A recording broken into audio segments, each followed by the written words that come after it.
청와대발 인적 쇄신이 시작됐습니다. 국무총리와 5개 부처 개각 그리고 청와대 참모진도 교체됐습니다. 네, 더불어민주당의 신임 원내사령탑과 함께 변화의 바람 일으킬 수 있을까요? 오늘 개각 내용과 전국 영향 분석해 보겠습니다. 최진봉 성공회대 교수 나오셨습니다. 어서 오십시오. 네, 안녕하세요. 네, 안녕하세요. 교수님 일단 개각 얘기부터 해봐야 될 것 같은데 네. 저 대선 출마 의사를 밝힌 정세균 총리는 4일 표명했으니까 총리를 먼저 교체를 하고 그 이후에 개각 이렇게 좀 순차적으로 이루어지는 것 아니냐 이런 관측이 좀 있었거든요. 그런데 이렇게 어떻게 보면 한꺼번에 동시에 발표를 했지 않습니까? 어떤 의미가 있다고 보십니까? 아무래도 이번 재보선 선거의 결과가 영향을 미쳤다고 저는 생각이 듭니다. 왜냐하면 국민들의 엄중한 심판이 있었지 않습니까? 정부 여당의 지금의 정책이라든지 이런 부분에서 어쨌든 회초리를 들었다 이렇게 볼 수 있을 것 같은데 네. 그 부분에서 응답하기 위해서는 인적 쇄신의 모습을 보여줘야 됩니다. 그게 효과가 좀 커야 되고요. 강력한 인적 쇄신의 모습을 보여주기 위해서는 원샷을 해야 돼요. 그래서 아마 일반적으로 보면 총리가 그 재청권이 있잖아요. 장관 개각 재청권이 있기 때문에 일반적으로는 개각을 먼저 하고 그리고 나서 총리를 나중에 바꾸는 것이 일반적인데 이번 같은 경우에는 총리와 장관 교체까지 함께 이루어졌다고 하는 것은 청와대 인적 쇄신의 어떤 의지가 강하다. 그리고 뭔가 새로운 바람을 불러일으켜서 제도적 변화도 적극적으로 모색하겠다. 민생을 적극적으로 챙기고 국민의 목소리를 적극적으로 듣는 모습을 보여주겠다라고 하는 의미라고 보여집니다.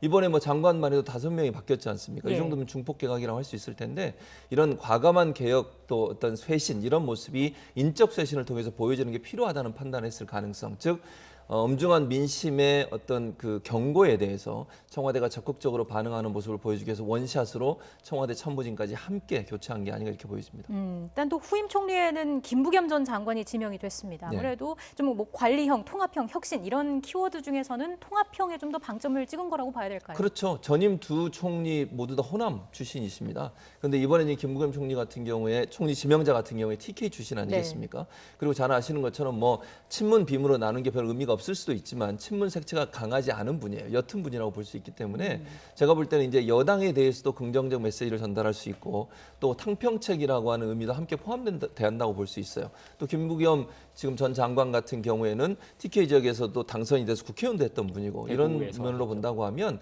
제가 볼 때는 이제 이런 김부겸 총리 지명자를 지명한 것도 결국은 여야 간의 관계를 좀 더 긍정적으로 변화시켜보고 야권의 목소리도 적극적으로 듣겠다고 하는 대통령의 의중이 어느 정도 포함됐다고 보여지고요. 또 지역 전체를 본다면 TK 지역이 사실 민주당이나 지지 세력이 좀 약한 지역인데 그 지역의 출신을 지명함으로써 TK 지역에도 좀 더 많은 관심을 가지고 적극적으로 민심을 듣겠다고 하는 그런 어떤 사인으로 보일 수 있다. 그래서 통합형, 화합형 이런 의미로 총리가 지명된 게 아닌가 이렇게 볼 수 있을 것 같습니다. 네, 교수님께서 통합형, 화합형 이렇게 평가를 해주셨는데 그렇다면 그 신임 총리 그러니까 김부겸 총리 후보자한테 주어진 과제 역시 결국 통합과 화합에 방점이 찍혔다 이렇게 봐야 되겠습니까? 그렇게 봐야 될 것 같습니다. 이제 임기가 1년 정도 남았지 않습니까? 네. 근데 임기가 1년밖에 안 남은 이 정부에서 마지막 마무리를 잘 해야 되잖아요. 그러기 위해서는 여야 간의 갈등이 자꾸 노출되는 것이 그렇게 바람직하지 않다고 볼 수 있을 것 같고 그런 점에서 본다면 김부겸 지명자가 그런 역할을 잘 할 수 있고 두 번째는 또 김부겸 지명자 같은 경우 행안부 장관을 했습니다. 사선 의원에다 행안부 장관까지 했기 때문에 국정 운영에서 일정 부분 잘 알고 있는 분이라고 볼 수 있어요.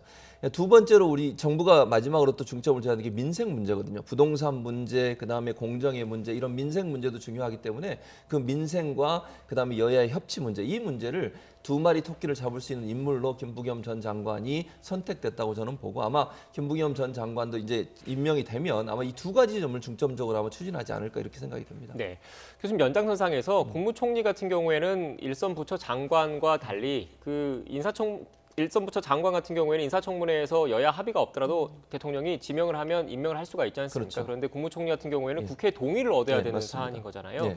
그것도 좀 야당과의 관계 이것도 좀 고려를 했다고 그럼요. 봐야겠습니까? 예, 저는 그렇게 생각합니다. 왜냐하면 김부겸 전 장관 같은 경우 야당에서 그렇게 많이 비토를 하는 분은 아니거든요. 물론 제가 볼 때 쌍수를 들어서 환영하지는 않겠지만 그럼에도 불구하고 총리 인준 과정에서 크게 무리 없이 통과될 가능성이 있다. 왜냐하면 야권에 있는 분보다 친분이 깊으시고 또 야권의 목소리를 적극적으로 들으려는 의지를 많이 보여주셨기 때문에 제가 볼 때는 야권도 크게 반대는 하지 않을 거다. 그런 점도 어찌 보면 짧은 시간에 빨리 인준이 끝날 수 있도록 하기 위해서 김부겸 장관 카드가 유용했을 가능성도 충분히 이해할 수 있을 것 같습니다. 네, 인사청문회 이후에 국회 동의 절차까지 고려를 네. 한 것으로 분석된다 이 말씀이신 그렇습니다. 거죠? 네.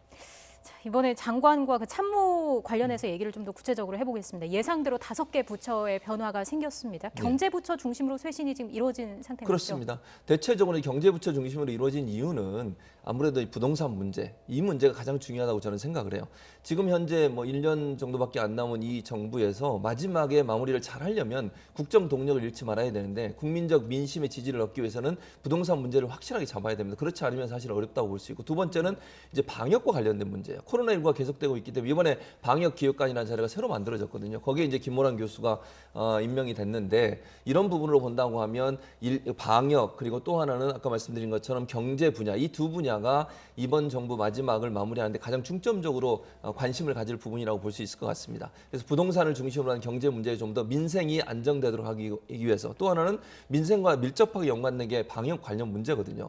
코로나 방역이 어떻게 되느냐에 따라서 민생이 상당히 많은 영향을 받습니다. 이런 차원이라고 본다고 하면 이 방역과 민생이라는 두 가지 토끼를 다 잡기 위해서 이런 그 변화 또는 개혁 또는 인적 쇄신이 필요하지 않았나 이렇게 생각이 됩니다. 네, 지금 말씀하신 도중에 청와대 참모진 그 교체 그래픽이 나가고 있는데 다시 한번 좀 크게 좀 띄워주시겠습니까? 지금 그 새로 진용을 갖춘 청와대 참모진 중에 이철희 그 신임 정무수석이 있습니다. 네. 그동안 언론 등을 통해서 꾸준히 하마평에 나오던 그 전 의원이 사실 뭐 예상 그대로 지금 적중을 한 건데 그렇죠. 사실 이철희 전 의원, 그러니까 신임 정무수석 같은 경우에는 그동안 좀 민주당 내에서 쓴소리를 많이 해왔다는 평가를 좀 받아왔는데 먼저 앞서 잠깐 뭐 그 보여드리긴 했는데 관련된 소감을 한번 듣고 어떻게 평가하시는지 한번 오겠습니다. 제가 아무리 생각해봐도요, 우리 경험이나 이 추진력이나 이런 것들이 우리 최재성 수석에 혹시 못 미쳐서 자신이 없긴 합니다. 그러나 제가 할 수 있는 일은 좀 다른 생각, 여러 가지 옵션을 대통령이 충분히 검토해서 좋은 결정을 내릴 수 있게 하는 게 제가 해야 될 역할이지 않을까 싶습니다. 4.7 선거에서 드러난 민심을 잘 헤아리고 할 말은 하고 또 어떨 때는 아닌 것에 대해서는 노라고 말할 수 있는 그런 참모, 헌신하는 참모가 되겠습니다. 말 좀 도와주십시오. 고맙습니다. 네, 교수님 이철희 신임 정무수석의 소감을 좀 들었는데 제가 그 귀에 딱 들어왔던 말은 예. 할 말은 하고 노도 말할 수 있는 참모가 되겠다라는 그런 말인 것 같습니다. 결국 자신의 그동안 이미지, 쓴소리 이미지를 뭐 있는 그대로 대통령께 얘기를 하겠다, 민심을 그대로 전하겠다 이런 의지라고 봐야 되겠습니까? 그럼요. 그렇게 보여요. 본인 뭐 사실은요. 민주당 내에서 친문 진영에서는 이철희 전 의원의 수석이 임명에 대해서 그렇게 달갑지 않게 생각하는 부류도 저는 있다고 생각합니다. 기본적으로. 그럼에도 불구하고 청와대가 그럼 왜 이철희 전 의원을 수석으로 임명을 했겠습니까? 제가 볼 땐 쓴소리를 듣겠다는 얘기예요. 비판 소리를 듣겠다는 얘기입니다. 이철희 지금 전 의원 같은 경우에 본인이 이제 의원 불출마하고 나서 방송 진행도 많이 했지 않습니까? 그 과정에서 발언한 내용을 보면 절대로 어느 쪽을 편파적으로 하지 않았어요. 중도를 지키면서 뭐 민주당이나 정부에 대해 쓴소리도 많이 했거든요. 그런 차원으로 본다고 하면 이철희 전 의원 같은 경우에 정무수석 하면서 아마도 청와대 내에 정말 민심을 제대로 전달하는 중요한 통로가 될 수 있다. 뭐 때때로 듣기 싫은 말이라 하더라도 직설적으로 표현할 수 있는 그런 성격이고 그런 스타일이라고 저는 보거든요. 그런 점에서 본다고 하면 청와대나 대통령 입장에서는 이철희 수석이 들어옴으로써 청와대의 어떤 민심을 전달하는 하나의 중요한 역할을 할 수 있는 그런 기회를 갖겠다. 이렇게 이해하는 게 맞을 것 같습니다. 네, 지금 문재인 정부 정무수석 변천사 그래픽 좀 크게 한번 좀 띄워주십시오. 지금 교수님께서 말씀하신 그 연장선상에 있는 것 같은데 예. 지금 쭉 보시면 뭐 물론 그 친문 비문 이렇게 명확하게 나누는 건 좀 그런 측면도 있긴 하지만 예. 그냥 일반적인 평가를 놓고 봤을 때 어떻게 보면 계파색이 가장 옅은 사람이 정무수석에 임명됐다 이렇게 봐야 되는 거죠. 그럼요. 그렇게 봐야 되죠. 뭐 예를 들면 전병헌 의원부터 시작해서 한병도, 강기정, 최재성 전 의원들 같은 경우는 대체적으로 친문에 가깝게 또 좀 더 친문 색채가 강한 분으로 분류될 수 있어요. 근데 이철희 전 의원은 전혀 그렇게 분류가 안 되거든요. 예. 그런 차원으로 본다고 하면 정권 말기에 그것도 이철희 의원을 임명했다고 하는 것은 뭔가 새로운 시도다 저는 그렇게 생각해요. 일반적으로 정권 말에 가면 기본적으로 좀 더 친문 색채가 강한 분 이런 분을 임명하는 게 일반적이거든요. 통상적인. 그런데 지금 이철희 전 의원을 임명했다고 하는 것은 전혀 다른 차원의 접근이다. 결국 재보선 참패의 결과에 대해서 국민의 민심을 적극적으로 수용하려는 의지를 보여준 거다 이렇게 보여집니다. 오늘 새로 그 민주당 원내 세력 사령탑에 윤호중 의원이 선출됐잖아요. 네, 맞습니다. 두 사람의 조합은 어떨까요? 저는 잘 될 거라고 봐요. 그러니까 윤호중 의원은 이제 물론 뭐 개파 색채로 보면 친문에 가깝다고 볼 수 있습니다. 그건 뭐 부인할 수 없는 사실이고요. 그럼에도 불구하고요. 민주당 내 지금의 위기감이라고 하는 것은요. 재보선 참패 이후에 국민의 민심을 제대로 듣지 않으면 절대로 대선에서 승리할 수 없다는 위기감이 분명히 있습니다. 그런 차원이라면 제가 볼 때 친문 비문이 아니고 이제는 민심을 봐야 돼요. 그런 차원이라 본다면 두 분이 스텝을 잘 맞춰서 보조를 잘 맞춰서 가는 것이 민심을 얻을 수 있는 유일한 방법입니다. 그것이 대선에 승리할 수 있는 방법이고요. 그렇기 때문에 저는 두 분 다 하나의 목표를 향해 가고 있는 거예요. 즉 뭐 예컨대 정권 재창출이라는 목표를 갖고 간다고 하면 서로 다른 소리를 내는 게 무슨 의미가 있겠습니까? 그리고 지금 원내대표 같은 경우에도 개파색의 문제가 아니라고 저는 생각해요. 민주당 내 위기감은 결국 민심을 얻기 위해서 모두 다 협력해야 된다는 마음으로 가기 때문에 두 사람의 갈등 요소는 별로 없을 거로 보고요. 예. 힘을 잘 합쳐서 다양한 형태의 변화를 시도할 수 있는 그런 단짝이 될 수도 있을 거다 이렇게 예상이 됩니다. 네. 야당과의 관계는 어떨지도 좀 궁금한데 지금 마침 오늘 세월호 7주기인데 네, 맞습니다. 국민의힘 지도부가 그 세월호 7주기 기억식에 참석을 했더라고요. 어떤 그렇습니다. 의미가 있는지 그 얘기를 먼저 좀 듣고 잠시 뒤에 현장 한번 가보겠습니다. 예. 네. 일단 저는 그렇게 결정한 건 참 잘한 일이라고 생각해요. 정말 박수 받을 일이라고 저는 보고요. 세월호 문제는 여야의 문제가 아니고 진보 보수의 문제가 아니라고 저는 생각합니다. 우리 국민 모두가 아픔을 갖고 있는 상처고요. 그 상처에 정부가 제대로 대처하지 못했던 그 당시 정부가 이런 부분은 같이 반성해야 할 부분이라는 생각이 들어요. 그런 점에서 국민의힘 지도부가 참석한 건 너무너무 잘한 일이고 아마 국민의힘 지도부에서도 여러 가지 판단을 한 것 같아요. 대선 1년 앞두고 지금 상황에서 만약 여기에 또 예전에 극우적인 세력들이 주장하는 것처럼 그런 태도를 보였다가는 국민적 민심이 얼마나 무서운지 이번에 경험했잖아요. 본인은 물론 국민의힘의 후보자가 당선이 됐지만 그 당선이라고 하는 것이 전부는 아니기 때문에 그런 네. 점에서 좋은 의미라고 보여집니다. 네. 말씀하신 것처럼 어떻게 보면 그 4월 재보선 때 민심을 좀 확인을 했고 다가오는 대선이 이제 1년도 남지 않은 상황에서 중도로 외연을 확장을 하겠다. 국민의 아픔을 공감할 수 있는 그런 정당의 모습을 보여주겠다. 이렇게 좀 정책 방향을 선회하겠다라는 의지라고 봐야 되겠습니까? 예, 그렇게 보여요. 근데 사실은 이제 예전에 국민의힘이 보여줬던 좀 부족한 부분이랄까요? 제가 개인적으로 생각할 때 이런 부분은 너무 극우적인 세력의 영향을 많이 받았어요. 그런데 김종인 비대위원장, 전 비대위원장이 되셨죠. 이제 그분이 오셔서 많은 부분 이미지를 바꾸기 위해서 노력을 했잖아요. 5.18 모욕에 가서 무릎을 꿇는다든지 아니면 국민에게 공감하려는 모습을 보이기 위해서 예전의 극우적인 모습의 태도나 이미지를 바꾸려고 노력을 많이 했습니다. 근데 김종인 전 비대위원장이 이제 그만두시고 나간 이후에 다시 또 회귀하는 게 아닌가 하는 우려가 어느 정도 있는 부분이에요. 그런 부분들 가운데 세월호 관련해서 만약에 명확한 입장을 밝히지 않으면 그러면 국민들이 볼 때는 아직도 국민의힘이 바뀌지 않았구나 이런 생각을 가질 수밖에 없는 상황이거든요.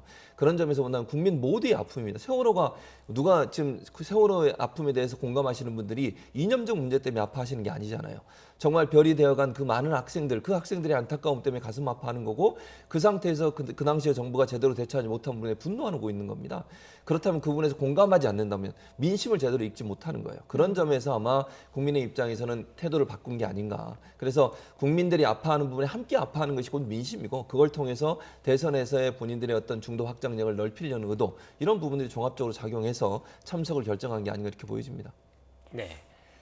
지금 국민의힘 쪽 얘기를 해봤는데 민주당 얘기도 안 할 수가 없을 것 같습니다. 결국 그 대선이 얼마 남지 않은 상황 그리고 재보선 결과가 이렇게 불거진 상황에서 오늘 신임 원내대표로 어떻게 보면 친문계 그러니까 당권파가 잡았습니다. 그리고 다음 달 2일 5월 2일에 3파전이 벌어지고 있는데 5월 2일에 당권은 어떻게 될 것으로 예상을 하시는지 그리고 대권 레이스는 어떻게 될 것으로 좀 전망을 하시는지. 일단 두 가지를 좀 생각해 볼 수 있을 것 같은데요. 이제 원내대표가 친문 성향이 좀 강한 분으로 돼서 혹시나 이건 이제 제가 그냥 개인적으로 추측해 보는 겁니다.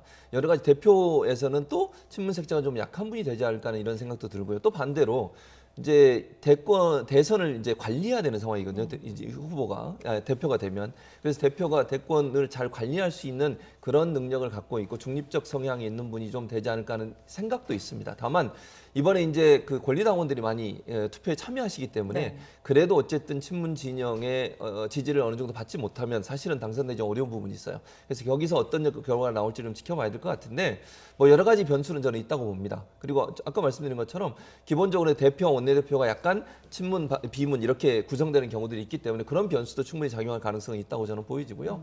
대선 같은 경우에는 지금 뭐 야권 같은 경우에는 제3지대가 존재할 수 있는 상황이고요. 지금 예컨대 야권에서 유력 그 대선 주자로 거론되는 분들 같은 경우에 뭐 다 밖에 계시잖아요. 지금 안철수 대표도 그렇고 지금 윤석열 전 검찰총장 같은 경우도 외부에 있는 사람이기 때문에 국민의힘이 주도권을 주기 위해서는 국민의힘 자체에서 후보가 있어야 돼요. 그러기 위해서 일단 합당이 이루어질 거냐가 문제인데 국민의당은 지금 그 부분에서 약간 좀 거리를 두고 있고 시간을 좀 갖자고 주장하고 있고 주호영 원내대표 같은 경우에는 빨리 이걸 합당을 하고 그다음에 대표를 뽑자고 하는 상황이어서 이 부분이 어느 정도 합의가 이루어질지 저는 좀 어려울 거라고 보는데요.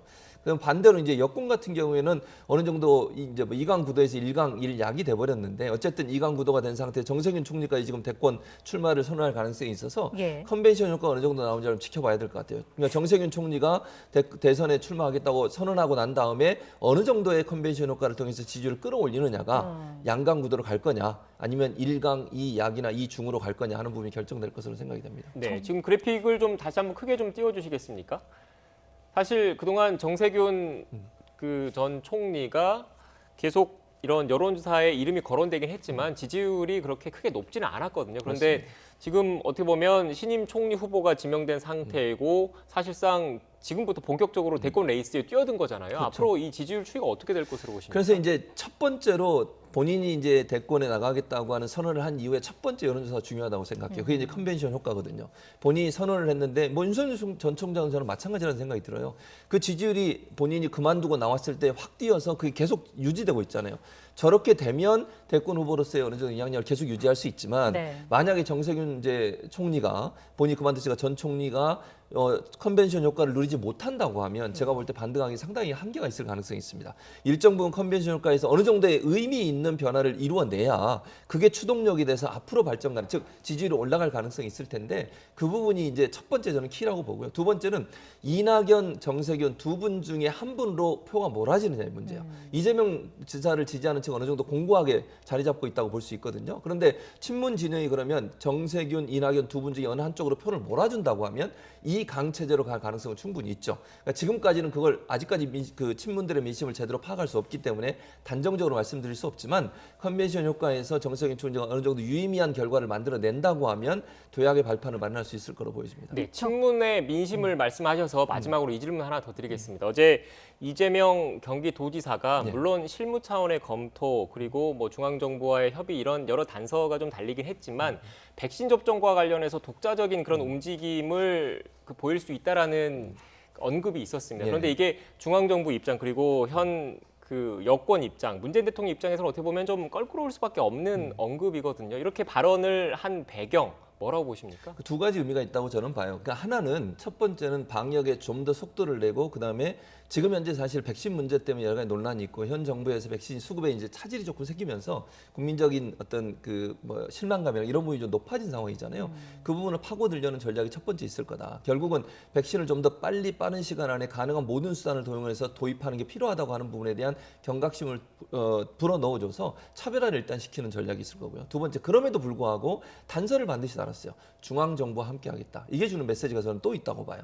만약에 중앙정부와의 결을 달리해서 본인의 목소리만 냈다고 하면 친문 진영이나 아니면 지금 현재 정부의 진영, 지지하는 진영의 전폭적인 지지를 얻을 수 없을 텐데 반드시 뒤에 가면 정부와 협력해서 하겠다고 하는 단서를 달아주면서 선명성을 보이면서 통합형 리더로 가겠다는 의미를 한꺼번에 던진 그래서 일거양득을 노리는 그런 발언에 의미가 있었다 이렇게 보여집니다. 네, 알겠습니다.